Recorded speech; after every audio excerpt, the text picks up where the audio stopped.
Salut, bienvenue au Parlecast. Aujourd'hui, nous avons un épisode spécial. Nous allons parler à propos du Noël. Nous sommes à la fin de l'année. Attention que le mot fin, c'est féminin, au contraire du portugais. Donc, nous sommes à la fin de l'année. C'est une période où il y a beaucoup de fêtes, beaucoup de célébrations.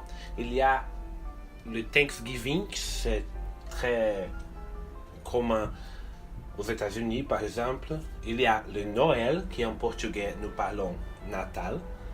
Il y a aussi le Réveillon, un mot français qui parle de ces moments entre le 31 décembre et le 1er janvier, le Réveillon, ou les jours de l'année, que c'est les premiers jours de l'année. Et toutes ces fêtes sont beaucoup célébrées autour du monde. Vous devez vous souvenir que nous sommes le Parlecast. Vous pouvez nous suivre sur le Instagram, dans les profils du Parlecast. Vous pouvez écouter ces podcasts sur Spotify, sur YouTube. Et aussi, vous pouvez nous suivre dans la page, dans le site internet du Parlecast, parlecast.wordpress.com, et vous pouvez nous envoyer des messages si vous avez quelques doutes. Nous avons déjà reçu un message, mais c'était seulement pour nous donner des congratulations à cause du Parlecast. Donc, merci beaucoup. On va commencer l'épisode d'aujourd'hui avec les origines du mot Noël. Comme j'ai déjà dit, en portugais, nous parlons Natal. En français, nous parlons Noël. Les origines du mot Noël sont diverses. Par exemple, partout en Europe, le terme a pris des couleurs différentes. On parle Noël en France, Natal en Italie, Natal au Portugal, comme nous parlons au Brésil, ou Navidad, comme en Espagne. Les étymologistes, pas tous les étymologistes, mais une partie des étymologistes affirment que le mot Noël pourrait venir du latin natalis dies, qui signifie jour de naissance. Dans notre cas, le jour de naissance de Jésus, Jésus de Nazareth. Et il y a des autres étymologistes qui donnent des autres origines pour ces mots. Une chose intéressante, c'est qu'au Moyen Âge, Noël était un cri de joie poussé par le peuple à l'arrivée d'un heureux événement. Donc, quand les personnes étaient heureuses, elles criaient Noël, Noël. Très intéressant. Vous connaissez une chanson qui s'appelle Douce Nuit. Cette chanson a été traduite en plusieurs langues. En portugais, cette chanson s'appelle Noite Feliz. En français, elle s'appelle Douce Nuit. Et cette chanson, elle a une origine autrichienne. Mais elle a été traduite, il y a des versions dans plusieurs langues. Aujourd'hui, nous allons parler du Noël, mais je vais commencer avec cette chanson. Bien sûr que je ne vais pas chanter la chanson, je vais simplement lire la chanson. Mais vous pouvez vous souvenir qu'en portugais, cette chanson s'appelle Noite Feliz. En français, Douce Nuit.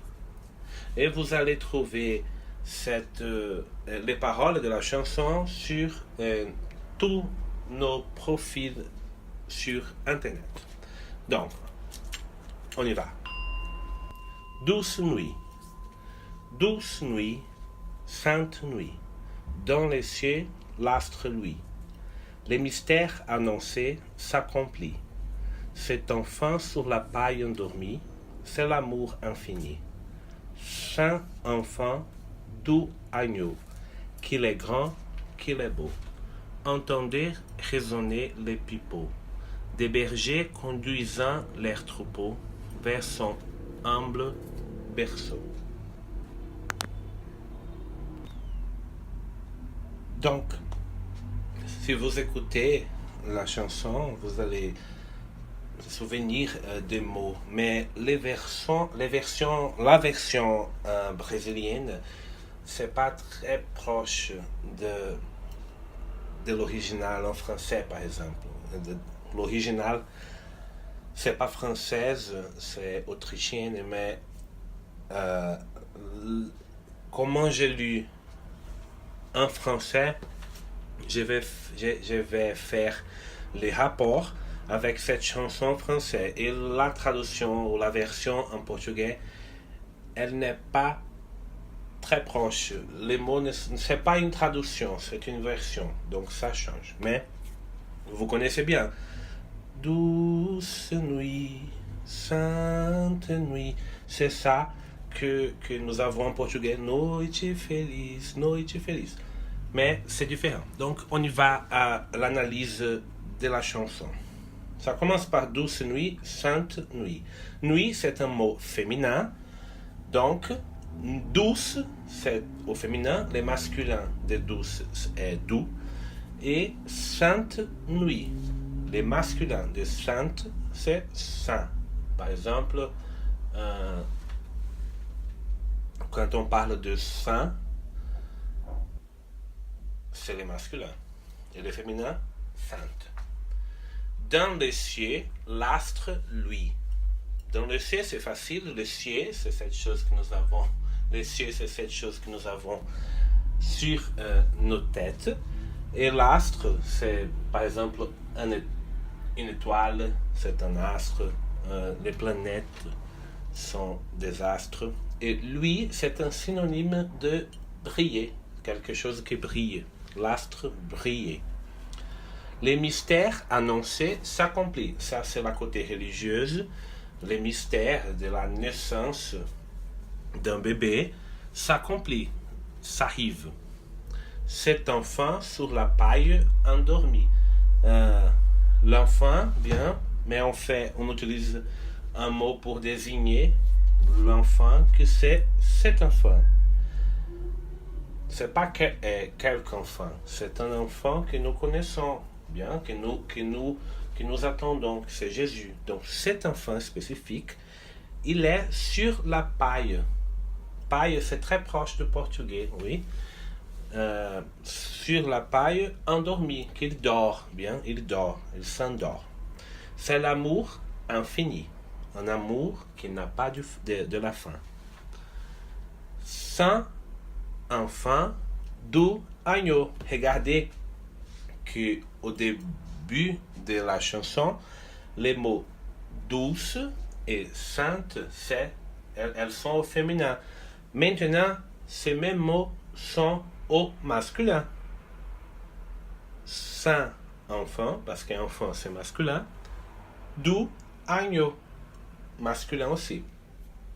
Agneau, c'est un animal qui est aussi une figure très utilisée dans la religion. L'agneau de Dieu. On parle beaucoup à propos de Jésus comme l'agneau de Dieu. Qu'il est grand, qu'il est beau. Ça veut dire, il est grand, il est beau, qu'il est grand, qu'il est beau. Entendez résonner les pipeaux. Entendez, c'est un synonyme pour écouter, ok? Attention, entendre, c'est pas comme les portugais. En portugais, nous avons un mot qui est très pareil, que c'est entender. Mais entendre não é entender, ok? Entender, em francês, é comprendre. Entendre, c'est écouter. Donc, écouter, raisonner, faire du son. Les pipeaux. Les pipeaux sont... Un pipeau est un instrument de musique comme une flûte. Bien, écoutez résonner les flûtes. Des bergers conduisant leurs troupeaux. Les bergers, c'est la personne qui a beaucoup d'animaux et prendre soin de ces animaux. Et il y a aussi un animal, un chien, qui c'est le berger allemand. Bien, très facile. Des bergers conduisant, ça c'est le participe présent qui donne en portugais l'idée de gérondif, par exemple. Les bergers qui conduisent leurs troupeaux. Les troupeaux, c'est un ensemble d'animaux, ok? Vers son humble berceau. Donc, les bergers conduisent leurs animaux pour regarder les berceaux du bébé. Et c'est un berceau humble, modeste. Ok? Donc, il y a des choses qui sont proches de la chanson en portugais, mais c'est pas les mêmes paroles. Ok? Bien. Donc, nous avons déjà parlé du mot, nous avons déjà parlé de la chanson. Si vous voulez chanter la chanson, vous pouvez chanter, m'envoyer. Je voulais écouter. Une autre figure qui est très, très fréquente dans le Noël, c'est le Père Noël. Bien, le Père Noël, c'est cet homme gros qui est toujours habillé avec des vêtements rouges, qui porte le cadeau pour les enfants. Ok? Donc, vous savez qui est le Père Noël. En portugais, aussi, Papai Noël, c'est le même nom.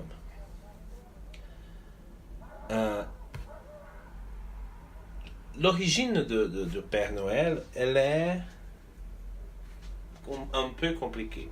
Parce qu'il y a l'idée de Père Noël, il y a la figure de Père Noël qui est une chose plus moderne. Auparavant, ça veut dire quelque temps au passé, il y avait le Saint Nicolas. Il est peut-être l'ancêtre du Père Noël. Saint Nicolas est un personnage de la religion chrétienne. Selon la légende, il a ressuscité 3 enfants. Au Moyen Âge, en Europe, il est considéré comme le protecteur des tout petits.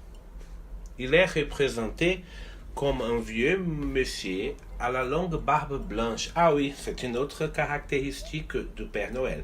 Le vêtement rouge et la barbe blanche. Chaque fin d'année, ce personnage vient offrir des cadeaux aux enfants. Quand on regarde les films de Noël, les films américains,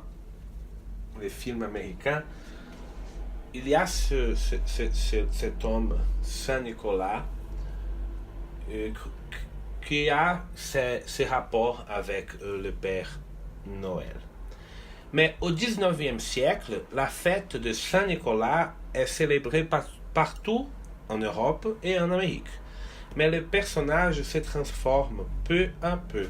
En 1821, il est le héros d'un conte américain où il est habillé en rouge et circule dans un traîneau tiré par 8 rennes. De plus en plus de dessinateurs vont les représenter de cette manière dans les livres et les journaux. Bien, si vous avez compris, la légende commence à changer. Il y a un conte américain qui fait une description de ce personnage de cette manière, qui est habillé en rouge et qui circule dans la nuit, dans un traîneau avec 8 rennes. Une chose intéressante que je pense que tout le monde sait aujourd'hui, c'est que en 1939, 1931, l'entreprise américaine Coca-Cola se sert de ces personnages habillés de ces couleurs rouge et blanc, des couleurs de Coca-Cola, dans ses publicités. Elle fait connaître le Père Noël partout dans le monde, en même temps que son soldat. Donc, cette image que nous avons aujourd'hui de Père Noël, elle vient beaucoup de l'image que Coca-Cola a créée pour faire de la publicité. Ok? Bon, ça c'est un peu d'histoire. J'ai trouvé des informations sur Internet et je vais montrer dans les sites et aussi sur les sites et aussi sur les profils d'Instagram tous ces textes que j'ai utilisés avec les citations des sites pour que vous pouvez chercher aussi. Pour finir maintenant, nous allons parler du vocabulaire.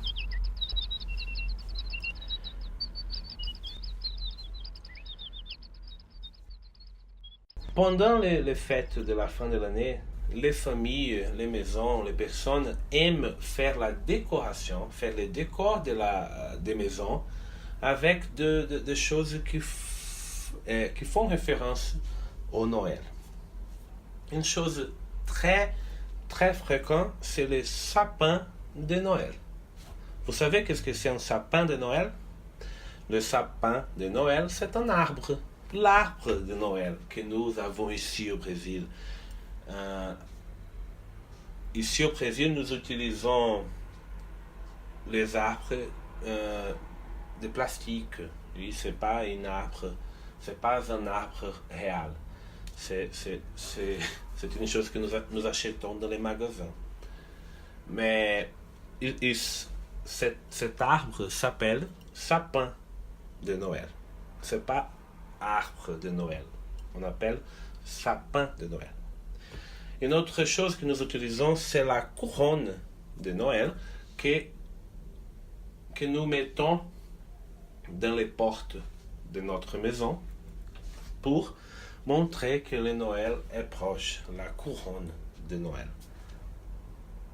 Couronne, c'est un mot proche du portugais, au contraire du sapin, mais nous avons un autre objet de décoration qui il a aussi les noms proches du portugais, qui sont les guirlandes.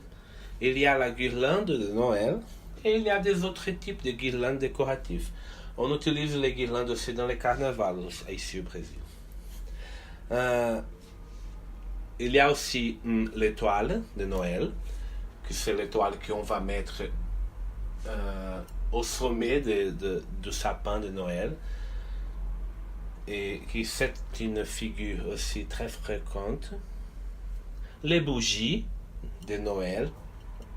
Les bougies, c'est cette chose qui est faite de cire et que nous allumons, par exemple, quand il n'y a pas de lumière, quand la force est tombée.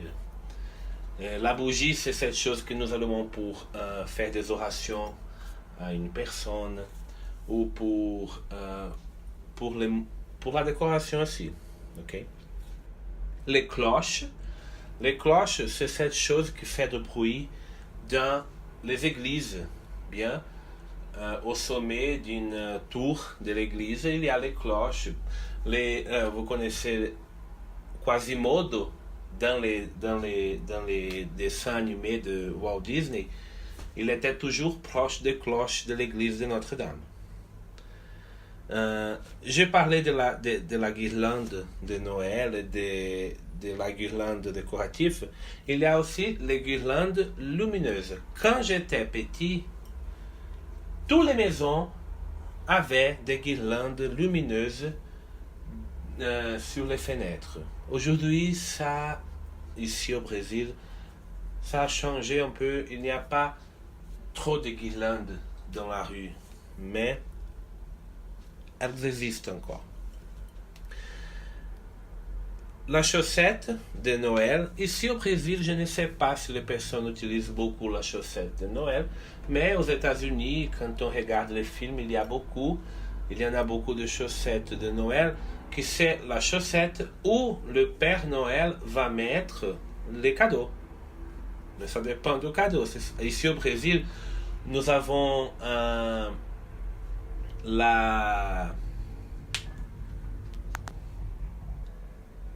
l'habitude de mettre les cadeaux sous les sapins de Noël et pas dans la chaussette. Et une chose que nous avons beaucoup en Europe pendant cette période de Noël sont les marchés de Noël, qui sont les petits ou les grands marchés où il y a beaucoup de gens qui vendent des objets, de la nourriture, des choses qui sont liées au Noël et des choses qui ne sont pas liées au Noël.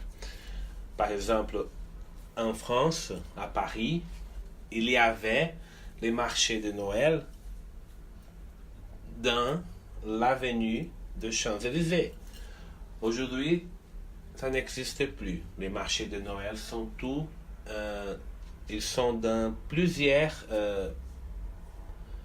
arrondissements de la ville et pas seulement à Champs-Élysées. Ici au Brésil, je ne sais pas si nous avons les marchés de Noël. Je ne regarde pas beaucoup pendant mes années de Noël. Un autre mot, oui. Quand nous sommes petits, nous avons l'habitude, par exemple, d'écrire une carte au Père Noël pour demander des cadeaux et pour dire que nous sommes des bons enfants, de bonnes personnes pour gagner des cadeaux. Et il y a aussi la cheminée qui ici au Brésil presque n'existe. Les cheminées ici au Brésil n'existent seulement dans les villes où il fait beaucoup de froid, mais c'est pas une chose fréquente. Mais aux États-Unis et en Europe, la cheminée, elle existe et c'est pour cette entrée, c'est pour ces chemins que le Père Noël entre dans les maisons par la cheminée. Oui, non, c'est très facile de savoir de quoi je parle parce que c'est un mot très proche du portugais aussi. Donc, dites-moi, vous aimez cette période de Noël? Qu'est-ce que tu aimes plus dans cette période? Sont les fêtes? C'est la nourriture? C'est les cadeaux? Aimez-vous donner des cadeaux ou recevoir des cadeaux? Ou les deux choses? Ici au Brésil, nous avons une idée, par exemple, de faire l'ami occulte, l'ami incognito, que nous avons beaucoup de gens et on fait un tirage au sort. Chaque personne prend un papier avec le nom d'une autre personne et dans les jours de donner les cadeaux, chacun va découvrir qui a choisi, par exemple, mon nom, son nom. Bien, on ne sait pas qui est l'ami qui va donner les cadeaux à nous. On ne sait pas l'ami qui va offrir les cadeaux à nous. C'est pour ça qu'il est incognito. Bien. Et c'est aussi une manière de faire de l'économie. Pour n'être pas obligé de donner un cadeau à chacun. Vous pouvez choisir seulement une personne. Donc, c'est ça. Je vous souhaite un joyeux Noël et on va se revoir ou on va se réécouter dans l'épisode prochain. À bientôt. Merci beaucoup.